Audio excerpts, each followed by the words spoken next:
और उत्तर प्रदेश पुलिस को एक और कामयाबी हाथ लगी है। कुशीनगर में जाली नोट का कारोबार करने वाला एक बड़े अंतरराष्ट्रीय गिरोह का पर्दाफाश हुआ है। इस इंटरनेशनल गैंग का सरगना समाजवादी पार्टी का नेता रफीक खान है, जो कि समाजवादी पार्टी की लोहिया वाहिनी का राष्ट्रीय सचिव है। पुलिस ने रफीक खान सहित गैंग के 10 लोगों को भी साथ में गिरफ्तार किया कार्रवाई करते हुए। गैंग के दूसरे सक्रिय सदस्य में नौशाद खान का भी नाम शामिल है। नौशाद समाजवादी पार्टी का राष्ट्रीय पदाधिकारी है।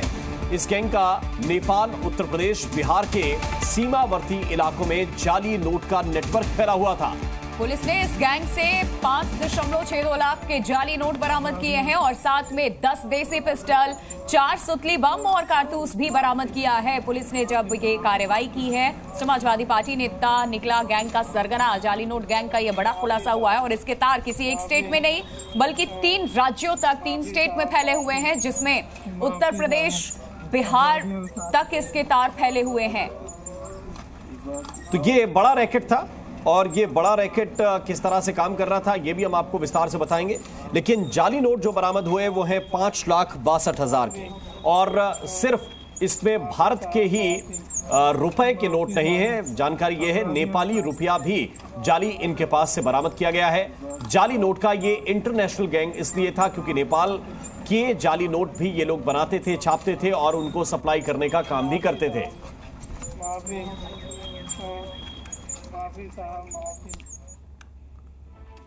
और ये रिपोर्ट हमने आपको दिखाई है, पूरी डिटेल्स आपके सामने रखी है। तुषार श्रीवास्तव, जी मीडिया संवाददाता, इस वक्त हमारे साथ जुड़ चुके हैं। तुषार, ये जो छापेमारी हुई है, जो कार्रवाई हुई है, पुलिस ने इस गैंग से लाखों रुपए जाली नोट बरामद किए हैं, देसी पिस्टल, सुतली बम, ये सब कुछ बरामद किया है।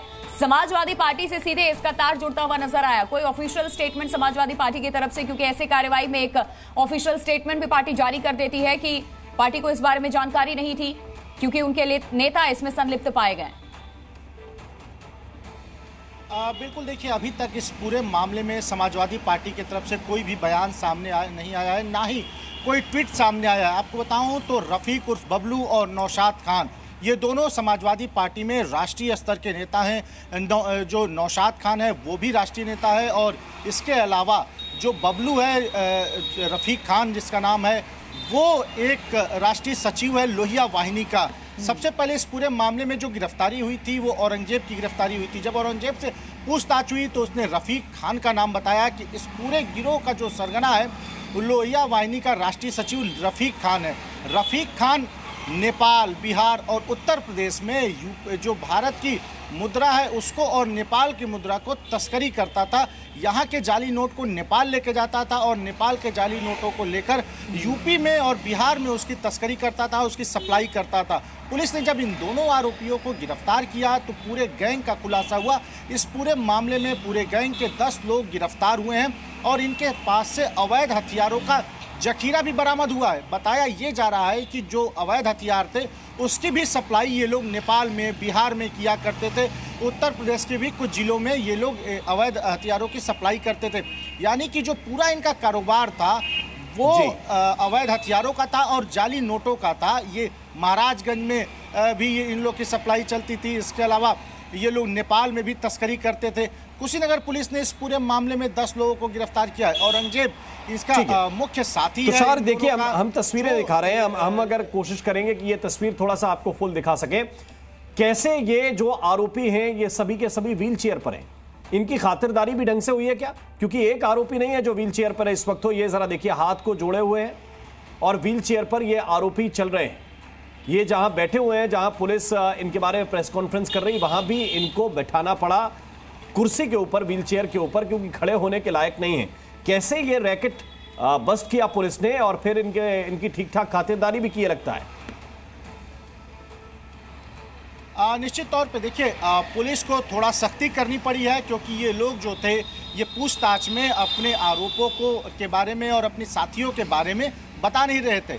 इसी वजह से जो हमारे सोर्सेज हैं वो बता रहे हैं कि पुलिस ने ठीक ढंग से इनकी खातिरदारी की है और इनको व्हील चेयर पे बैठा दिया है। पुलिस ने इनसे जब पूछताछ की, औरंगजेब से पूछताछ की, तो ये अपने सरगना का नाम नहीं बता रहे थे। बस एक औरंगजेब ने सरगना कि वो बहुत बड़ा आदमी है, उस तक कोई कुछ नहीं कर पाएगा। लेकिन जब उसने सरगना का नाम बताया तो पुलिस ने उसको गिरफ्तार किया और गिरफ्तार करने के बाद उसकी खातिरदारी की और पूरे नेक्सस का भंडाफोड़ किया है कि पूरा नेक्सस जो था इनका वो क्या करता था। तो इसमें जब खुलासा हुआ तो एक बड़ा कारोबार इनका जो अवैध हथियारों का था, सबसे पहला कारोबार इनका अवैध हथियारों का था कि अवैध हथियारों में पिस्टल जो थी वो मुंगेर की पिस्टल या फिर बिहार से कुछ जिलों से पिस्टल ये लेते थे और उसके बाद इस पिस्टल को लेकर देखिए नेपाल अभी में तो सिर्फ शिकंजा कसा है प्रशासन ने, बेचा अभी इतनी चीजें बरामद हुई हैं, अब इनसे और सख्ती से पूछताछ प्रशासन करेगी क्योंकि यह मामला देश से लेकर के विदेश तक भी है। नेपाल, बिहार, उत्तर प्रदेश यहां तक तार हैं। बहुत शुक्रिया तुषार अपडेट के लिए, तमाम जानकारी के लिए।